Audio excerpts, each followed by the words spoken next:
Today we're going to talk about thoracic rotation. Why are we talking about thoracic rotation? Well, because most of you end up with shoulder injuries at some point or already have them.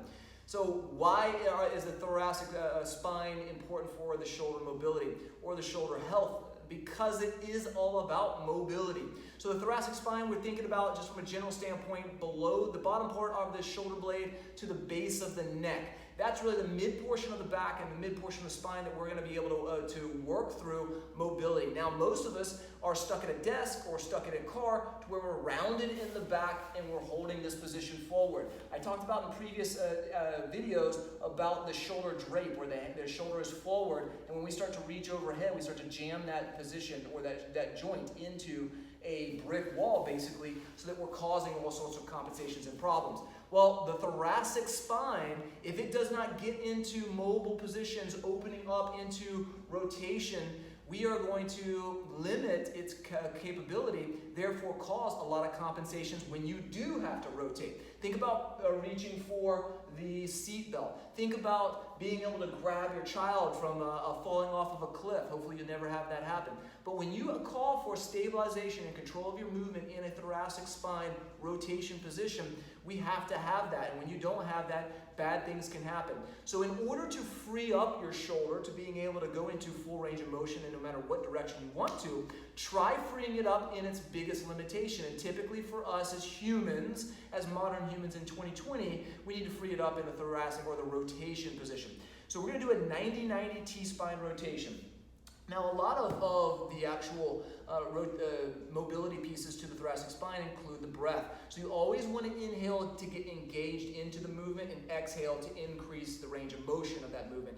The breath is a multiplier. So look for some videos that we're actually going through some breath work to get engaged with that as you're going through this exercise here. So anytime we're stepping into 90-90, we are on our side, and you can see I've got a block here to keep my head in line with my spine. You can use a pillow, whatever you want. That's really important. I do not want you to drop your head and have that uncomfortable position. Most of the time, the cervical or the thoracic spine bleeds into cervical issues as well. That's a whole other video though. So my hips, knees, and ankles are at 90 degrees. That is for me to be able to make sure that my hips aren't and my low back is not taking the rotation.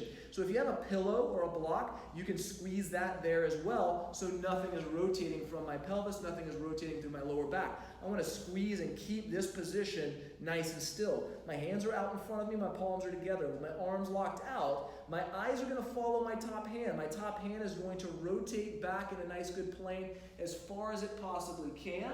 And when I engage into a sticking point, I'm going to exhale and continue further. Again, my head is actually moving towards that position as well. You can do two things. You can do repetitions to reach back as far as you can to get a full exhale and come back in, or you can hold that position. Hold that position and stay there for 2, 3, 4, 5 breaths, whatever you want to, before you actually come back. Whichever one works for you, whichever one is prescribed for you. So again, let's actually look at it another way from the back side. In my position, I'm going to engage in this 90-90 position, hip, knee, and ankle. My hands out in front, my head is in line with my spine. My palm, my upper palm is rotating away from the body. My head is actually working towards it. I'm going to reach full range of motion and give a big exhale. While I'm reaching back here, I'm squeezing my knees and not allowing my rotation to come from my lower back. A lot of you guys that are stiff in your thoracic spine, you'll get here and you'll start doing this, opening up with your pelvis, or you'll be limited with your cervical spine. So all of those are going to be able to have a connected chain. So if you're finding yourself being limited in the thoracic spine, look at the cervical, look at the lumbar spine, look at the stability in the hips, all of which are all going to have a big effect into whether or not you're going to be able to increase your range control and be able to stay healthy in those shoulders. So check our breathing exercises, check some stability exercises in the hips, check some cervical range of motion exercises to be able to increase your effectiveness in this drill.